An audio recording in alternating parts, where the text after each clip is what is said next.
Hello my beautiful babes, welcome back to my channel, Boss Up Budgets. On this channel I do cash stuffing, budgeting, saving up challenges, and all things money related. And I also love giving you guys life updates or whatever's going on in my world, so I always recommend you guys grabbing a cup of coffee, tea, wine, whatever, and come and hang out with me as I talk about my finances. So this is a highly requested video. This video is to show you how to set up your budgeting system, how to start budgeting, the different categories. We're gonna break it down. How much money can you afford to budget? Never done something like this, so shout out to these beautiful individuals for giving me this great idea. I appreciate it, and I love you guys giving me feedback and kind of like inspiration or direction on what kind of videos you guys like. So here is my attempt to show you how I budget and how you can do it at home as well. Just a friendly reminder, I would like to say that this time is for you, meant for you to really relax, really dive in, really think about your finances. I would recommend not to be distracted, and maybe,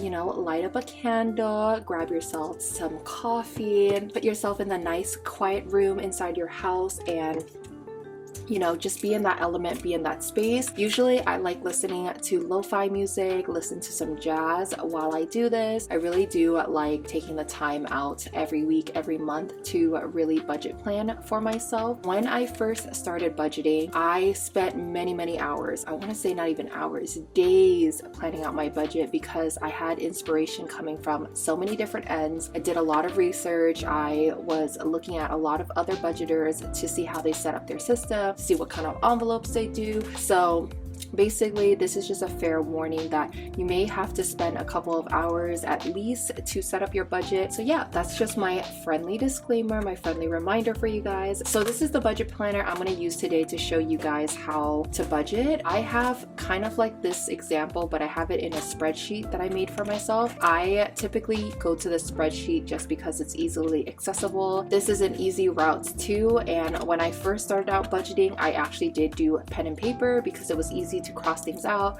to write things through, to jot down ideas on this side and that side. So whatever works for you. But this budget planner I think was very cheap. It's like $8 on Amazon, and it has basically everything that you need. This is kind of how I started off using it.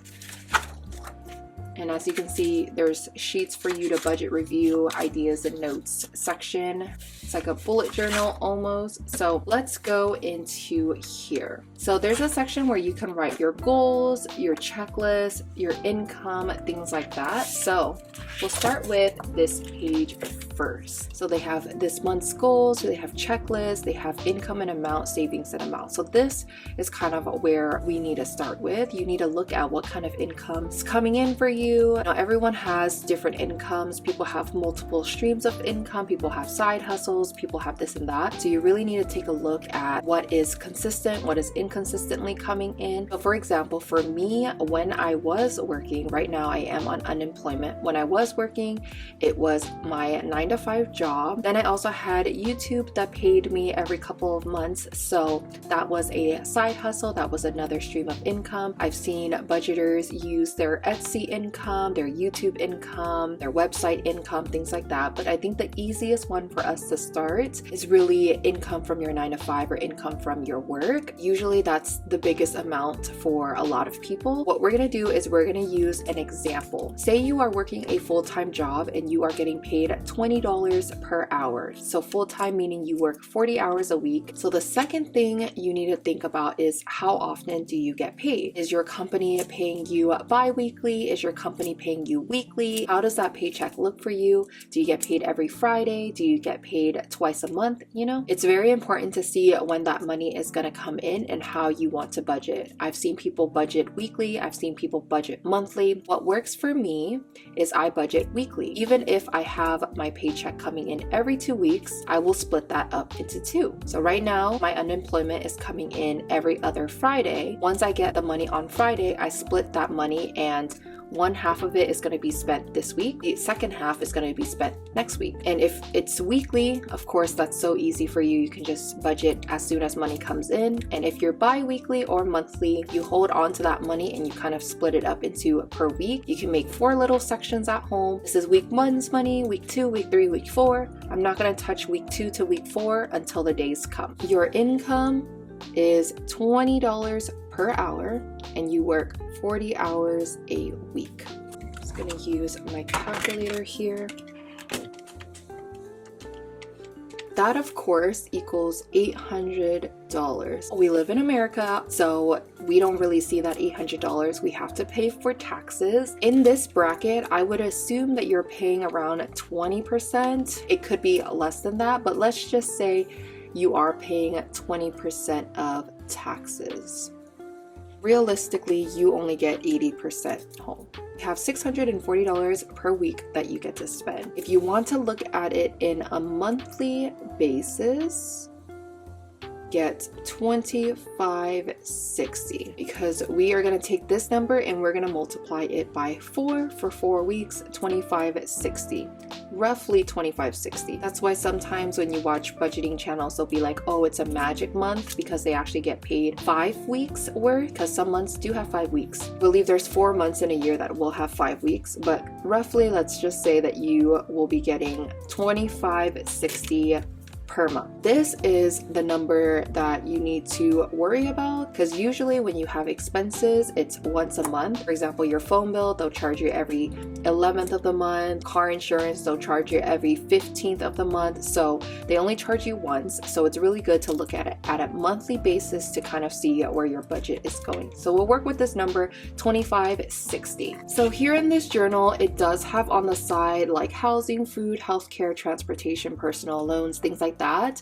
You can take a look at that, but what I like to do is look at my expenses, then my savings, then my short-term sinking funds. I call that short-term sinking funds, but what it is basically my wants and some necessities that I need. Let's start off with your expenses, because at the end of the day, you really need to know this money, like what can I do to survive? You shouldn't be, splurging on money until you can actually see how much you can afford. And how to do that is to see what you need to spend per month. The first thing I like to look at is my recurring expenses. So what that means is these expenses are going to come in every single month. It is recurring. It will not stop. It is consistent no matter what. These would be, I'm going to write down examples and you can go ahead and search it on Google. There are numerous categories for you to look at. Everyone's life is obviously different. So I will leave a couple of them on the screen for you to take a look at. My recurring expenses are my car note, phone. I also have my ortho, because I do have braces. And then I also have my gym. You can also write down different subscriptions that you are subscribed to. So I used to be subscribed to this beauty one, which is called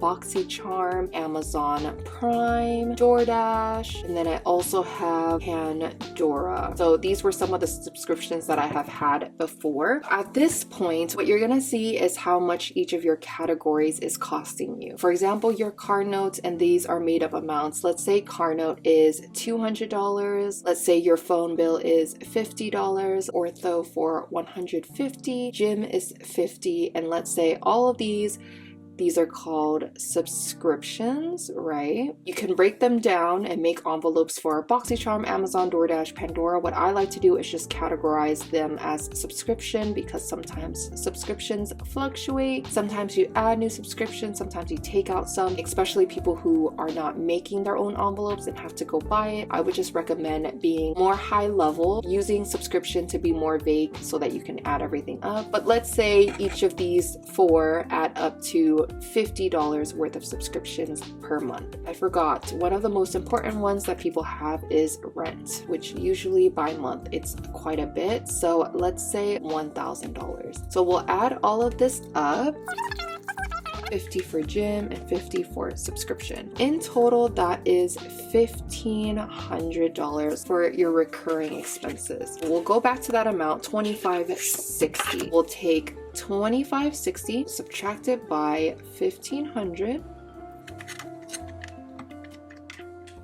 $1,060 left. The next expense that is very important, I call this my fixed expense, which means maybe it happens once a year, maybe it happens every 6 months. Things like this could be car insurance. For example, mine, I pay every 6 months. This could also be your car registration, credit card, yearly bill. So for example, I have an Amex Gold card that charges me $300 a year. This could be your Costco renewal fee. So let's just say that we have that. Take a moment to think back to your expenses. This can be hard for some people because out of sight, out of mind, they don't get charged this amount often, so they don't remember it. But again, I will give you a list of different ideas to think about. And once you get these numbers, you really have to think about on a yearly basis, how much do they charge you? For example, your car insurance, a year they charge you maybe $1,500. Car registration, maybe they charge you $200. Credit card, $300 a year, and Costco renewal fee, maybe it's $60. What you're gonna do here is divide this amount by 12 months because we're working on a monthly basis. So all of these need to be divided by 12 so you can figure out how much you are gonna stuff every month for it. So $1,500 for car insurance equals $125. 200 divided by 12 is about $16.66. So what I'm going to do is round it up to $17. So we stuff more instead of less. By the time we have to pay for car insurance, we will have more than enough instead of not enough. $300 for your credit card yearly. That comes out to a solid $25. And then Costco renewal is $5. And I'm so sorry, my handwriting is not cute. I'm in a weird angle and I have nails on, so please forgive me. But now what you're gonna do is add all of those amounts up. So we have 125 plus 17 plus 25 plus 5. So that equals to $172 per month that you need to focus on your fixed expenses. Now you have to take the remaining amount. So you're not going to take the $2,560. You have to take the $1,060 after the recurring expense. We have $1,060 minus 172. $888. You really need to take a look at your expenses because sometimes it is unfortunate, but people really do go negative by the time they get to this point, and that just means that your spending or your expenses are way higher than what you're making. That means you will always be in debt no matter what. This number, hopefully it is a positive number for you guys. If it's not, then you have to rethink your expenses, see how you can cut some things out, or maybe you need to bring in more income. It's very important to take a look at that. The next thing I would like to take a look at is my allowance. So I call this allowance, but this is really like a monthly spending. This is what I call allowance. So things you need to survive. Important things like gas, and who doesn't need groceries? You may not need to eat out, dine out, go to restaurants, but you will always need groceries. Everyone is different, right? Not everyone can live on just gas and groceries. Some people might be different. For example, for me, I will always need Starbucks, like always. And I've seen people say I will always need to run to the liquor store and grab myself chips, or I will always have to grab myself that Arizona tea. Whatever it may be, this is called your allowance. You can also include a couple more categories, but let's just stick to these three. A month worth of gas, $140 for you. For groceries, if you think, oh, I spend about $50 every week on groceries, that means a month you'll probably spend around $200. For Starbucks, every weekend I always grab myself a cup of Starbucks. Each of my Starbucks drinks cost $5, and I always go on Saturday, $20. So this would be your allowance for the month. $140 plus $200 plus 20, $360. So we get 888 minus 360. $528. The next portion is working on your savings. So really take a look in your life and see what is the next goal that I want to do. Some people have wedding savings, some people have baby savings, preparing for a family, some people want to get a new iPhone, a new laptop, whatever it is that you want to save for. This would be the next portion you go for. So let's just say I want to save for a house, which is something a lot of people are looking forward to. And the other one is we want to start on our emergency fund, which I feel like is very, very important. So usually I see people save for one of the two, moving out, an apartment or a house, and then having an emergency fund of some sort. I would always recommend to put 30% of your monthly take home into your savings, but of course everyone's budget is different. If you can't afford that, then you can't. An easy way for you to take a look at how much you want to put in your emergency fund is seeing what goal you want to do. So maybe you want $10,000 by the end of the year for your emergency fund, and what you have to do is work backwards from that. $10,000 divided by 12 months, or if you want to just budget based on whatever leftover amount that you have every month, you can do it that way too. For example, 528, I want to always put 50% of this into my savings, and we can go that route. Let's just say we are gonna put 50% in it. So 528 divided by 2, $264. And let's say I want to focus more on my emergency fund. I can do 164 on emergency fund, and let's just put $100 into my house. That equals 264. Leftover is 264. Now this is your fun money. You get to spend, splurge, do whatever you want. You can put like your house essentials, getting like toiletry, things like that. You want to do something for date night. Say you want to hang out with your friends, and you can have like a friends binder. Let's say you want to splurge on a new budgeting system, getting all the envelopes and things like that. So you can put like budgeting, and what you're gonna do is be able to stuff how much you want every month for it. For example, one of the months you know that you have a couple of events with your friends, you can stuff more into that. So this month I want to stuff $100, or I know I'm going to be going out with my boyfriend or my girlfriend a lot, so I'm going to stuff another $100 and a lot, and then the leftover we have $64, and I just want to split between the two. So 32 and 32. 264 minus 264 that you have, so that's $0, which is why some people call this a zero-based budget, which means that every penny, every dollar has its home, has a specific place for it to go, and in the end you will be left with $0. Again, I just want to reiterate that everyone's budget is different, everyone's saving plans are different, everyone's expenses are different, so it is really important to see your spending habits, look through your credit card or your debit card and see what you're really spending on and how much you need to cut back or how much leniency you can give yourself. This is the fun part. If you get really good at it, it actually will fluctuate a lot, because your life on a daily basis, it always changes. By week, it changes. People make plans, things break. So I feel like the fun part is looking at your monthly budget and seeing, oh, last month we spent this much. Let's put this amount to recuperate that. Let's put this amount to fatten this portion of our life up, you know? And when it comes to how to set up for envelopes, basically these categories that you write down in your life, they would be considered one envelope each. And then you can either put all of this in one binder, or if it's easy for you, for example, for me, I put 3 binders. So it really just depends on how you like to do things. The other thing you can also consider is if you are a macro budgeter or if you are a micro budgeter. Macro being you're more high level, you're more vague when it comes to your envelopes, and being micro is being very, very specific. Like you can have hundreds of envelopes. I would say if you're starting off and you're a person who gets overwhelmed easily, then have less envelopes and you can put multiple funds in one envelope. For example, house essentials could mean so many things. It could mean toiletries, cleaning supplies, dishware. It could mean so many things, right? So instead of having like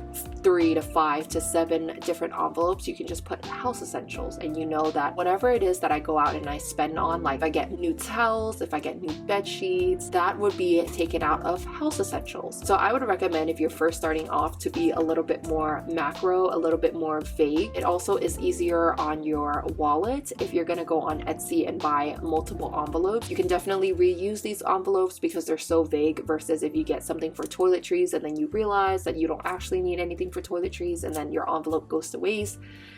You know what I mean? And honestly, I just think that if you are already at this process, if you're looking at this portion of the video, and if you're already interested in learning, that you're already one step ahead of a lot of other people that are financially struggling. I started this process probably a year and a half ago, and I will not look back. My spending habits has changed dramatically. I was terribly in debt before, and now I feel like I have a good head on my shoulders. I feel like I'm more stable. Of course, I'm not where I want to be, but hopefully at one point, you know, it's just a snowball effect. 5-10 years from now, you will be a lot more stable than you were a long time ago. But yeah, that's pretty much how I would work my budget. If you have any questions, please leave a comment down below. I would love to, you know, have a conversation with you and maybe share some more insights, some more advice. But this is very straightforward process, and hopefully it was easy for you guys to follow along. But I will see you guys for cash stuffing week number 3 of November next week. So until then, I will see you guys later. Ta-ta for now.